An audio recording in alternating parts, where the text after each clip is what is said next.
Hello, today I'm going to talk about my PCOS weight loss journey, the before and after. I'll give you first all of my weight stats so you know exactly what my journey was like from the numbers. Then I'm going to talk about my personal experiences, and last but not least, I'm going to talk about the core lessons that I've learned that I hope will help you kind of skip some of the mistakes I made and get to the point where you are thriving in spite of your PCOS much, much more quickly.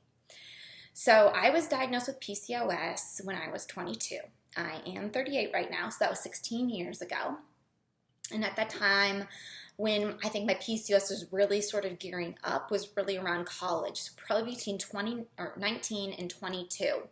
And around that time, I wasn't really struggling with weight, but I'd started struggling with acne and started missing periods, both of which I thought were just no big deal.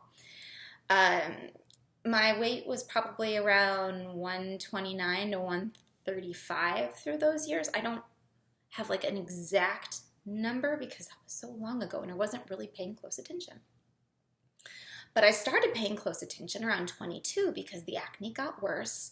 I was missing periods for 90 days at a time, and I was gaining weight, especially around my belly. And that started to sort of really hit off at 22. And by the time I was 23, I weighed about 168 pounds. I went from about a size 6'8" to a size 14. And that was a very expensive year because it felt like every few weeks I was buying new clothes to accommodate my weight gain, which was, expensive and really just hacked away at my confidence and also started to make me feel crazy because in the midst of this really rapid weight gain, I was living and doing the same things I'd always done. I'd always been sort of like a gym rat. I've always been interested in eating healthy, and yet I just kept gaining, and I was also running into this problem where I had insatiable carb cravings paired with extreme exhaustion. So I would even take lunch breaks from my brand new job out of college, and I would eat a bunch of healthy carbs because I felt like I needed the carbs. I needed it, and I didn't want to eat the sugar, so I would eat stuff like oatmeal and whole grains and just way too much of it, and then like take a nap, and that would sort of like help me get through the rest of my day. I felt that bad. So that's when I started pursuing a medical diagnosis because I thought something was wrong with me. And I went from doctor to doctor. I walked away from my first doctor's appointment with just a pack of birth control pills and like, it's just kind of like a period thing, no big deal. Maybe you're a little stressed out. And as the weight kept coming on, the next thing that they were saying was, oh, well, it's, you're eating too much, you're gaining weight, and it's causing all of these problems. And it really got to be where I almost felt like a lunatic. I felt very alone, but I had this wonderful supportive mom who kept listening to what I was struggling with. And she was stressed out enough about it that like during a pap smear at her gynecologist, she just started sort of talking out loud to her gynecologist about like all these problems her daughter was having. The gynecologist was like, you have PCOS. That girl has PCOS. Like bring her into my office. I'll diagnose her. And so dumb luck, I got diagnosed really young before I was ever trying to get pregnant. And that gave me a lot of time as far as early interventions and getting prepared for pregnancy, which I knew was something I wanted to do someday. At 22, I didn't know how my family would look or when it would happen, but I knew it was something that I was interested in having be part of my life. So I was really fortunate there. Unfortunately, I went to specialists and endocrinologists thinking that was going to help, and a lot of them, all they still kept telling me was like, here's birth control pills, lose weight, lose weight, lose weight. So I started aggressively dieting. I tried every sort of diet that came with a book and a name. Diets with a name is what I like to call it. And I started working out at the gym for an hour plus every day. And if I missed a day, I felt horrible about myself. It was completely anxious. But I lost the weight. So I was up to 168 pounds when I got diagnosed. I got back down to, the 135 range. I was fitting into size 6'8" clothing. I still had acne. I still had hair where I didn't want it a little bit. It was starting to happen. I was stressed out. I felt generally exhausted. And now I had like all of these weird sort of like food and exercise relationship and behaviors.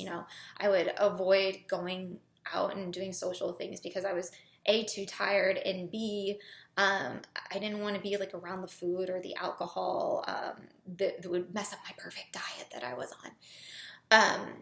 And then on the flip side, I would feel so deprived and desperate that I eventually would snap and like eat a whole pint of Ben and Jerry's late at night, like alone. And then wake up the next morning and like try to work out as hard as I could to burn it off. It was a terrible way to live. But the most frustrating thing, and the thing that I didn't even realize, is I thought like I'd really beat PCOS because my weight was down, but I still had all these terrible symptoms, and like I wasn't like living a pleasant lifestyle in a lot of ways.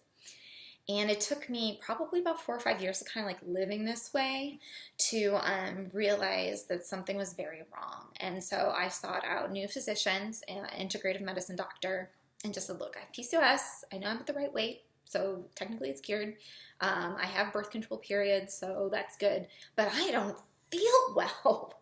I feel like crap, and I'm spending all of this time and energy trying to feel better.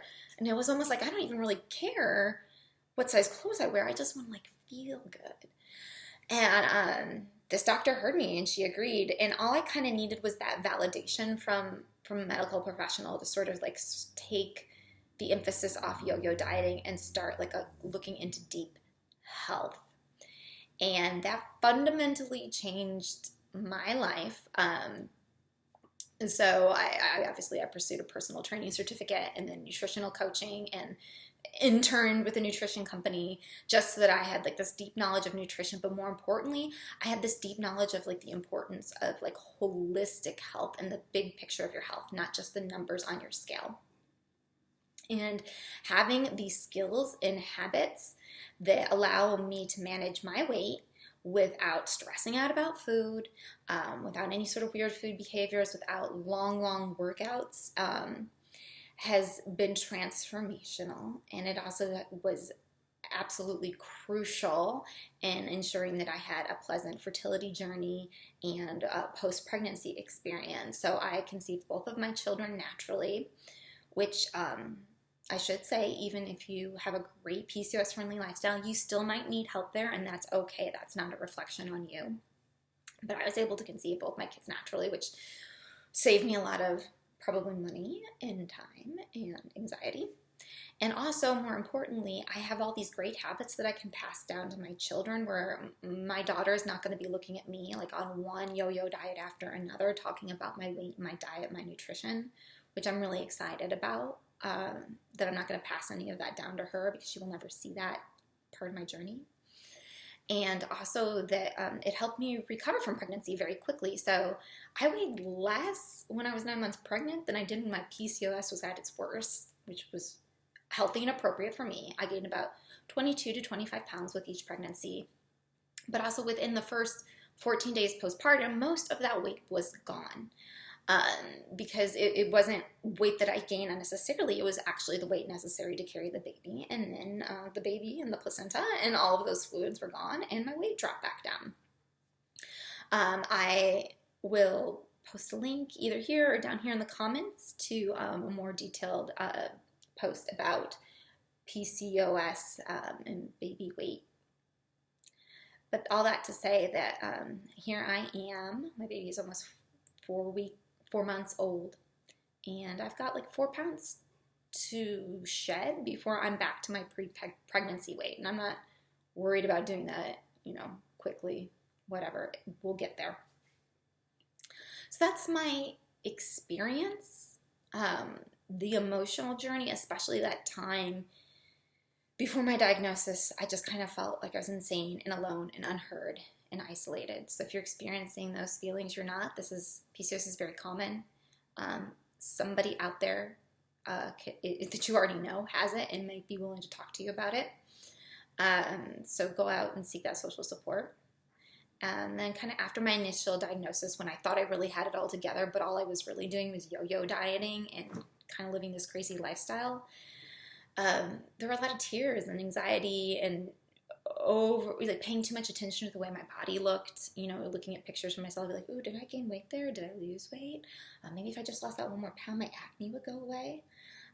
The way you feel physically and mentally is way more important than the number on the scale. Because as I say again, like weight loss in and of itself does not cure your hormonal imbalances. And I will try to link here, you might have to press a button, to my video about PCOS and weight loss and why it's not the cure that sometimes it's sold to be. So that's my experience. Let's move on to the core sort of aha moments that got me to this place where I feel like I don't have PCOS at all.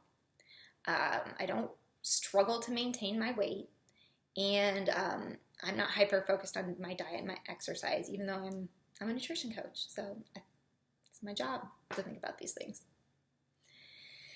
So the number one thing is what I just said, is that there's no diet with a name. There's no one particular diet that is going to solve all of your problems if you just follow it rigidly and religiously. It is more important for you to focus on just the general skills of consistently eating healthfully over a long period of time and allowing your weight to come down slowly than it is for you to get rid of all that weight as fast as you can and hope that it fixes your PCOS. I think in a lot of cases, you end up worse off. I certainly did. So the first thing is just don't rush it. Just embrace the journey of learning how to eat best for your body and your PCOS. And that might involve taking a lot of notes or getting a coach, but really paying attention to what foods, behaviors, and triggers make you feel better or worse, or make your symptoms better or worse, because they are not the same for every woman or person living with PCOS. Number 2 is that you need to learn how to eat mindfully. Mindful eating is a skill where you know how to stop eating without an external factor. So an external factor is a clean plate, someone telling you it's time to eat, whether it's your schedule or you're at a restaurant, or calorie counting or macro counting. So you should be able to sit down and eat food and stop before you feel completely full without a great deal of struggle. Things that help with that are not eating distracted in front of a screen and eating slowly. This is critical for women with PCOS because there is some indications that our hormonal imbalances lend ourselves to dysregulated hunger and fullness cues. So if you're eating fast and distracted and you have this dysregulation in your hormones, you're really setting yourself up to overeat. And it does not matter if you're eating healthy foods. It does not matter if you're eating gluten-free or dairy-free or vegetarian or high protein or keto. If you are eating more than you need, even if you didn't have PCOS, you would gain weight. So it's really important that you tap into your hunger and fullness cues because you cannot rely on external factors the rest of your life. It will only cause you grief if you're calorie counting forever. And I think the third important realization is that some physical activity every day is better than long, drawn-out, intense workouts that you dread doing. Or just feel exhausted after you do. This especially is true if you're kind of like hopping on a cardio machine or going for a run with the intention to burn calories and to burn off your poor nutritional choices. That is a recipe for kind of making your hormonal and mental state worse instead of better. So when you have PCOS, you should be focusing on working out to improve your mood and your hormonal environment and your basal metabolic rate. And those are all things I talk about in this channel in detail. So subscribe and cruise around on my playlists so that you can get that detailed information. And I think that like the final thing I would say is just not to overlook your deep health picture. Weight isn't the only thing you should be keeping track of. How's your acne? How are your energy levels? How's your anxiety and stress? And you need to look at all of those factors as a whole and start picking apart where you have environmental stressors. So environmental stressors can be things like things you're eating or trigger foods that are around your house that stress you out trying to avoid them. Not moving enough, not sleeping enough. Those are kind of more like environmental stressors. And then of course there are the traditional, what we consider stressors, which are our emotional response to the circumstances in our lives. So if you are having really intense emotional responses to difficult circumstances. That can affect your hormones, and it certainly can affect your quality of life. And in my case, it definitely affected my food choices. So you need to address that, whether it's through talk therapy, meditation, both of which I've used to great success. So PCOS, weight loss. If you want to lose weight and you have PCOS, I think that you need to just embrace the slow play here. Just give yourself a lot of compassion and patience, and look towards not only losing weight, but feeling awesome mentally and physically, because you can lose all the weight you want, and if you're like me, there's a good chance you won't feel any better until you get this whole lifestyle picture under control. So if you want more information on this more global, holistic, compassionate way to live an awesome life, even if you have PCOS, go ahead and click subscribe to my channel, and you'll get all the good stuff that I post up here. Ditch living on a diet and go for a PCOS-friendly lifestyle. If you have PCOS and you want to lose weight, click on the link below to get my PCOS weight loss action plan. It has 9 doable steps to turn your yo-yo dieting into a PCOS-friendly lifestyle you can enjoy.